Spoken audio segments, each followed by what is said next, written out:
Fala pessoal, que a paz esteja com todos. Mais um sábado e hoje eu queria compartilhar com vocês. Essa é uma das palavras que se eu tivesse um filho hoje, pequeno, assim, 5, 6, 7 anos, essa seria uma que eu pegaria ele e contaria para ele, explicaria, porque é fundamental. É fundamental na vida do crente entender o que há de vir. Então, se vocês quiserem acompanhar, ela está escrita no Evangelho de Mateus, no capítulo 25, dos versos 31 ao 46. É um pouco extenso, então eu vou tentar dar uma acelerada para a gente conseguir bater um papo e conversar sobre isso, tá? O título diz: O Juízo Final. Quando o Filho do Homem vier em sua glória, com todos os anjos, então se assentará em seu trono na glória dos céus. Todas as nações serão reunidas diante dele, e ele irá separar uma das outras, como o pastor separa os bodes das ovelhas. Grave essa parte. E posicionará as ovelhas à sua direita e os bodes à sua esquerda. Então dirá o rei a todos que estiverem à sua direita: Vinde, abençoados de meu Pai, recebei como herança o reino, o qual vos foi preparado desde a fundação do mundo. Pois tive fome e me destes de comer, tive sede e me destes de beber. Fui estrangeiro e vós me acolhestes. Quando necessitei de roupas, vós me vestistes. Estive enfermo e vós me cuidastes. Estive preso e fostes visitar-me. Então os justos desejarão saber: Mas, Senhor, quando foi que te encontramos com fome e te demos de comer, ou com sede e te saciamos? E quando te recebemos como estrangeiro, te hospedamos, ou necessitando de roupas, te vestimos? Ou ainda, quando estiveste doente ou encarcerado e fomos ver-te? Então o rei, esclarecendo-lhes, responderá: Com toda certeza vos asseguro que, sempre que fizestes para algum destes meus irmãos, mesmo que ao menor deles, a mim o fizestes. Mas o rei ordenará aos que estiverem à sua esquerda: Malditos, apartai-vos de mim, ide para o fogo eterno, preparado para o diabo e seus anjos. Porquanto tive fome e não me destes de comer, tive sede e nada me destes de beber. Sendo estrangeiro, não me hospedastes, estando necessitado de roupas, não me vestistes. Encontrando-me enfermo e aprisionado, não fostes visitar-me. E eles perguntarão: Mas, Senhor, quando foi que te vimos com fome, sedento, estrangeiro, necessitado de roupas, doente ou preso e não te auxiliamos?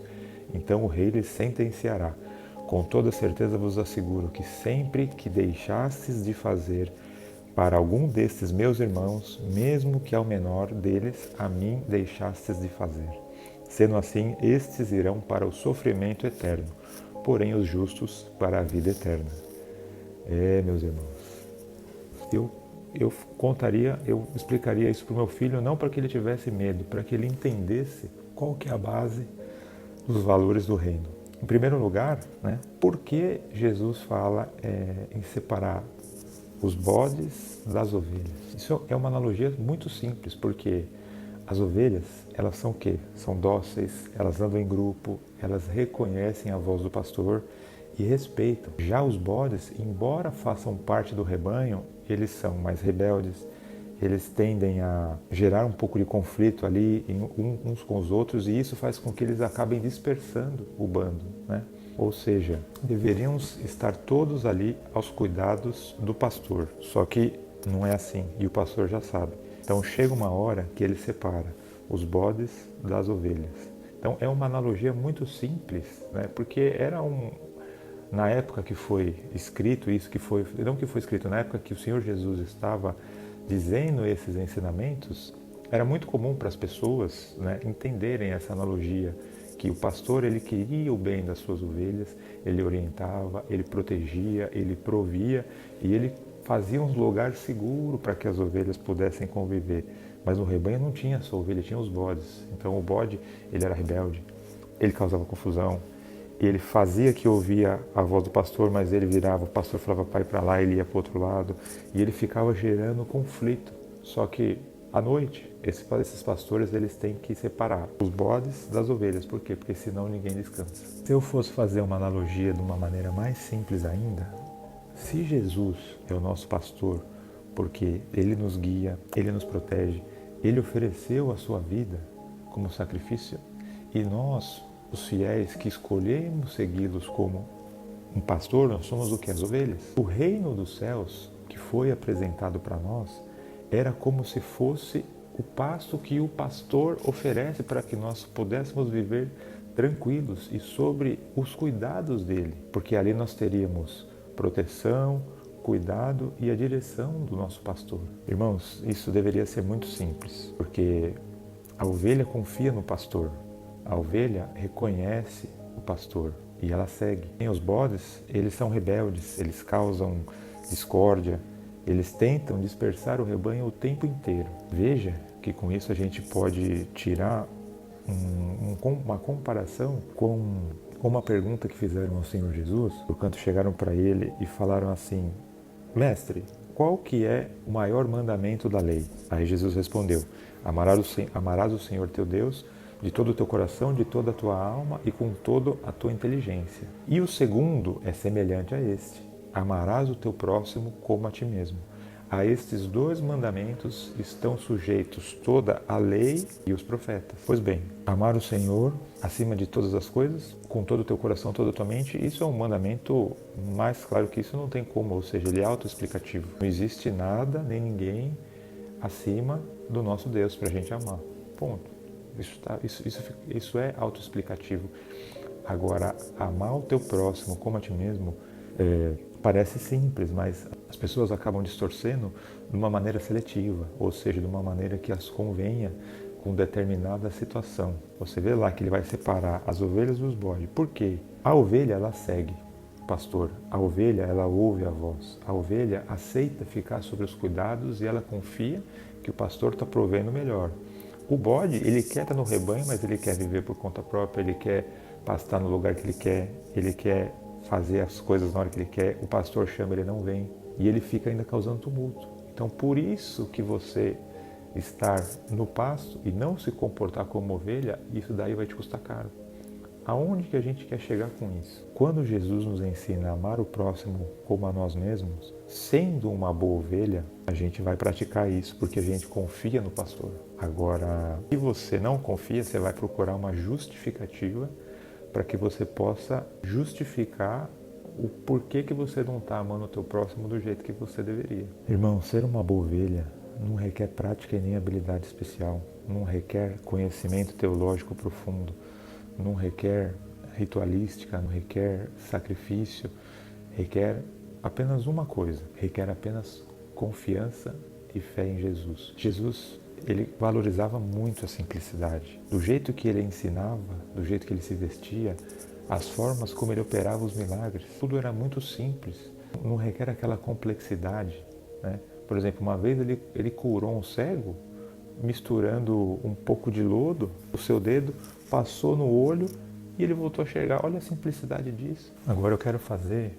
uma reflexão um pouco mais profunda com vocês. Se a gente entende que Cristo é o Rei vivo e soberano do reino que foi apresentado a nós, ou seja, para existir um reino tem que ter o rei já sabemos quem é, e tem que ter as pessoas que fazem parte desse reino. Então, irmãos, não se enganem, o reino é sobre pessoas. Vou repetir, o reino é sobre pessoas. Por isso que o segundo mandamento resumido que o Senhor Jesus colocou é: amai o teu próximo como a ti mesmo, porque as pessoas importam. Não falou assim, amai só aquele que te ama de volta. Não. Ajudai só aquele que vai te oferecer algum benefício. Não. Auxilie somente as pessoas que você conhece. Não. Ele falou, amai ao teu próximo como a ti mesmo. Quem é o teu próximo? Mais simples que isso, o teu próximo é quem está próximo de você agora. Pode ser o seu cônjuge, pode ser o seu filho, pode ser o seu amigo, pode ser uma pessoa que está andando perto de você na rua e deixa cair alguma coisa no chão e você pode simplesmente abaixar ali e ajudar ele a recolher algumas coisas. Esse é o seu próximo. O seu próximo é aquela pessoa que está próxima de você naquele momento. Não tem segredo. Esse Cristo é o Rei vivo, soberano, que vai reinar no reino milenar. Nós somos as pessoas, os fiéis que farão parte do reino. Agora, pode um reino ter dois governantes? Não pode. Então, quando Cristo fala, é chegado o reino a vós, ou seja, Nós queremos participar do reino, porque você crê em Jesus, você vivenciou o milagre, você já tem a fé ancorada, só que falta uma coisa, você deixar somente um governar, e esse um que seja Cristo. Então, quem que é o outro que está tentando governar no lugar de Cristo? Faça essa análise. Vou te dar uma dica. Tem 3 letras o nome dele. Chama-se ego. É o seu ego que fica tentando governar no lugar dos ensinamentos que você recebeu do Jesus. Já pensou como pode o Senhor falar assim, ame o próximo como a ti mesmo? Aí você está lá, você viu que foi claro aqui, tive fome, você não me deste de comer, tive sede e não me deste de beber, precisava de roupa, você não me ajudou, estava enfermo, você não foi me visitar, estava encarcerado. Ou seja, qual é a sua desculpa para que você não cumpra os ensinamentos que foram ditos pelo Senhor? Quando você vê uma pessoa necessitada, sendo cristão, e você pode fazer alguma coisa e você não faz, você vai ser parado como bode. Ah, mas eu não vou dar comida para ele porque ele deveria trabalhar. Irmão, não estão aqui para julgar. Às vezes o que parece aos olhos não é. Às vezes pode ser. Mas ele não escreveu. Se ele tivesse esse conceito, que é um conceito egoísta do ser humano, ele falaria assim, ó, somente dê pão para aquele que parece que trabalha e não tem o suficiente. Ele escreveu isso? Não. Somente ajude aquele que estiver doente e que não tiver convênio, ou que ele morar numa casa que esteja passando necessidade, porque se ele estiver doente e morar numa casa que parece que é bonita, não ajuda porque ele deve ter dinheiro. Não falou isso. Você fica julgando, você que eu digo nós. É o tempo inteiro o ego tentando tomar o comando do nosso coração para que a gente não deixe a glória de Deus, o seu Espírito Santo governar de acordo com os ensinamentos da palavra. É muito profundo isso, irmão. É nessa hora que muitos crentes que são batizados há muito tempo, fiéis, caros servos de Deus, que se deixam levar pelo ego e essas pessoas ficam fora do reino. Por quê? Porque o ego fala mais alto. E como é que eu sei, Tiago, se eu estou fazendo ou não estou fazendo? Irmãos, essa análise ela é sempre constante e individual de cada um. Mas eu costumo fazer a seguinte pergunta. Se eu estou fazendo o meu melhor, do jeito que eu posso, da maneira que eu posso, na hora que eu posso, para que eu torne o mundo um lugar melhor.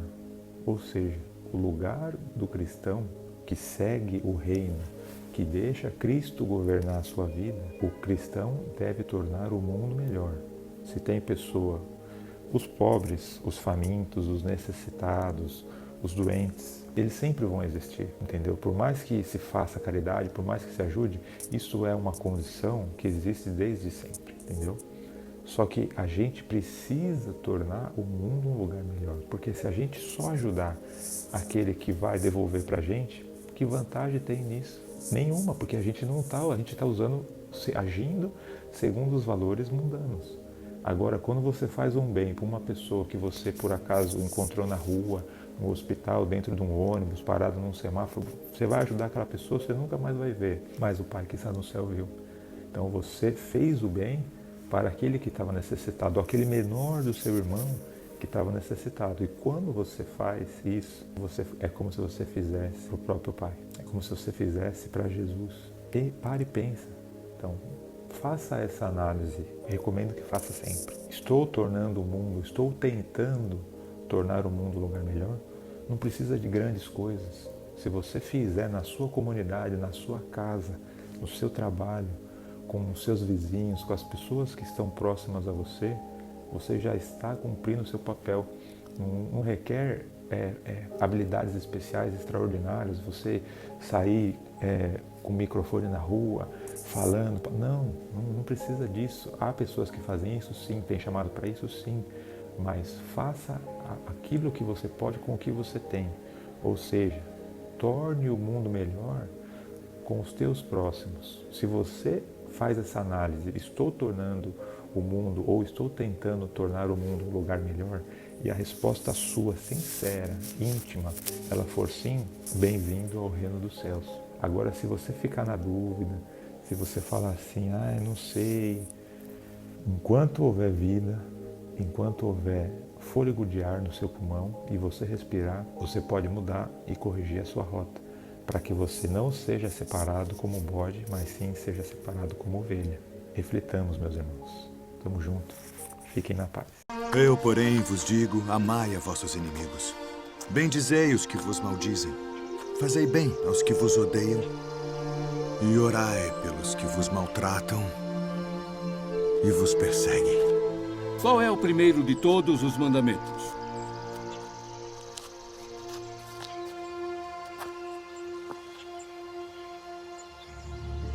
Ouve, Israel.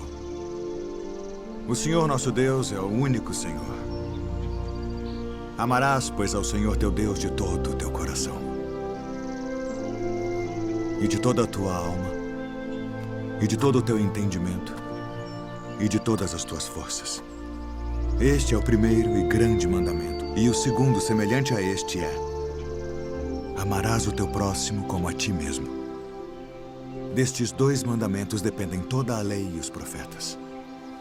Mestre, e com verdade disseste que há um só Deus e que não há outro além dele, e que amá-lo de todo o coração e de todo o entendimento e de toda a alma e de todas as forças, e amar o próximo como a si mesmo, é mais do que todos os holocaustos e sacrifícios. Não estás longe do reino de Deus.